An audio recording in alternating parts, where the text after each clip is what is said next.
करते हैं, क्या रामसर डिक्लेयर के बाद कोई इसमें हस्तक्षेप कर सकता है कि नहीं? क्योंकि बहुत ये बच्चों का क्वेश्चन रहता है कि मान लीजिए रामसर साइट डिक्लेयर हो गया तो क्या उसमें कोई मनुष्य जा सकता है, आ सकता है, अपना काम धंधा कर सकता है? उसकी अब हम बात करेंगे।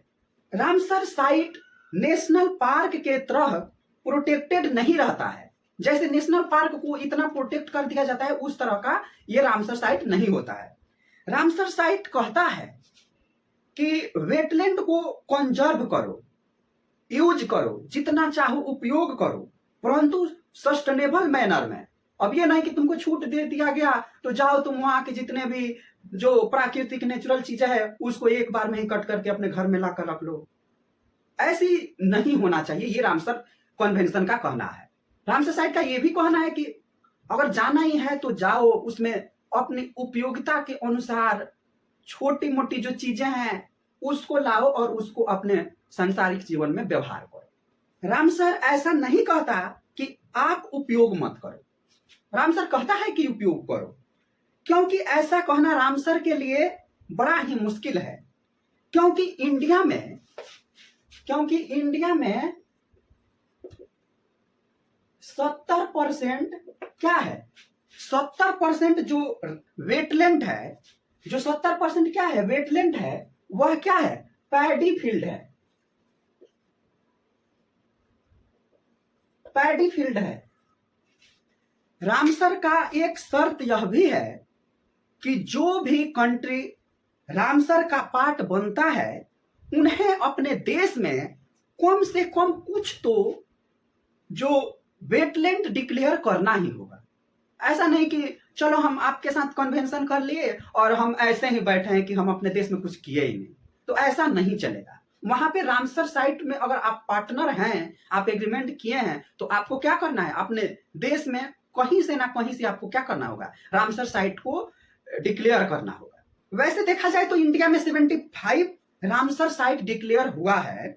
ये इंडिया किया है, हमने डिक्लेयर किया है, मतलब भारत ने 75 साइट को, भारत ने 75 जगह को क्या किया है, रामसर साइट डिक्लेयर किया है। अब रामसर साइट में सबमिट हमने कर दिया है। भारत ने रामसर में ये 75 कहा है कि 75 हमारे यहाँ क्या है, रामसर साइट हमने डिक्लेयर किया है, आप इसको रिकॉग्नाइज कीजिए। अब देखते हैं कि कब तक रामसर साइट जो है वो रामसर की मान्यता देता है। वैसे तो 75 को हमने रामसर साइट डिक्लेयर किया है, परंतु अब रामसर अपना जांच पड़ताल जो उसकी क्राइटेरिया है वो देखेगा कि अगर सारी क्राइटेरिया अगर फुलफिल होता है तब वो जाकर कहेगा कि हाँ भारत में रामसर साइट हो गया।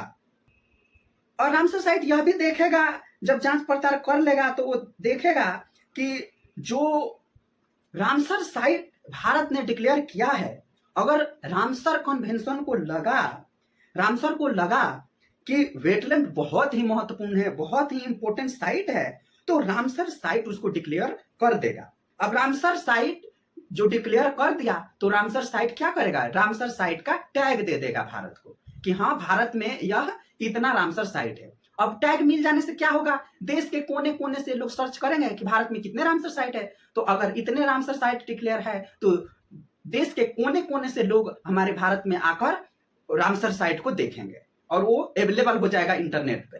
तो इसके कारण हमारे देश में टूरिज्म बढ़ेगा और टूरिज्म बढ़ेगा तो अवश्य ही हमारे भारत का डेवलपमेंट होगा।